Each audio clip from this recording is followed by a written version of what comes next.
yemekler. Makarnada daha ne varsa biz var. Bir gün bekledik. Ben 5 defa kustum.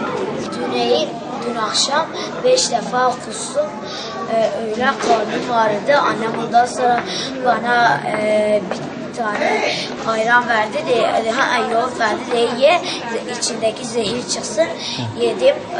Ondan sonra bir de annem de çay iç kusmazsın. Ben çay içtim. Karnınız. Bugün. Yalancı bir iki öğrettim. Bir de orta.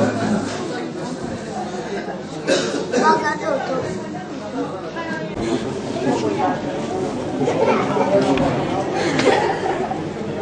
Bugün mü başlamış?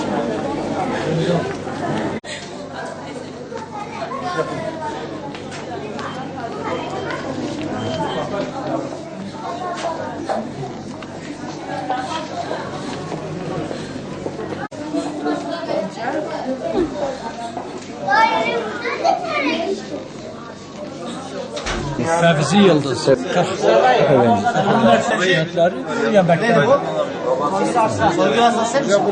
Şu anda Dün eşimi gece yarısı yemek pişiriyor. Sabahleyin servisi geldiğinde, öğretmenlerin servisinde geldiğinde ondan sonra yemeği beraber getiriyorlar. Şimdi o yemek sabahleyin saat 7'de geliyor. Öğleyin saat 12'ye kadar o yemeği orada bekletiriyorlar. Evet. Ondan sonra yemek tekrar ısıtıyorlar, öğrencilere veriyorlar. Ve saatinde yemekleri türlü çeşitleri çıkıyor. Yemekleri kesinlikle yiyilmiyor. Biz de orada yiyoruz. İlk giriş biraz yok. Tamam yine ne? Şekilde değil. aslında her okul bir ihale olması lazım. Şimdi 1700 kişiye bir ihale adam yetiştiremiyor. Diyor ben yetiştiremiyorum. Sabah yemek geliyor, akşamdan pişiriliyor.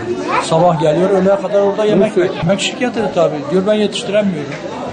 Ondan sonra böyle olunca işte o da sabahleyin yemeği getiriyor, orada öğleye kadar bekletiliyor.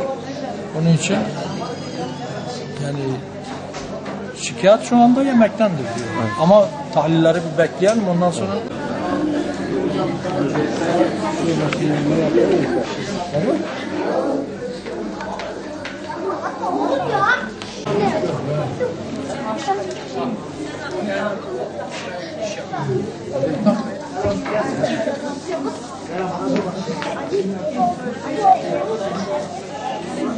Dün öğleden sonra, öğle yemeğinden sonra su düğünü merkez olmak üzere birkaç yerden, birkaç merkezden hastanemize bulantı, kusma şikayetleriyle müracaatlar oldu.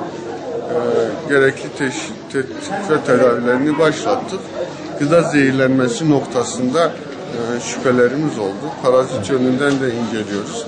Gelen hastalarımızın tedavileri verildi. Dün akşam 140'a yakın müracaatımız oldu. Hastaneye müracaat oldu. Bunlarda ölümcül bir durum yok. Herhangi bir tehlikeli bir hastamız yok. Stabil hale geldiler.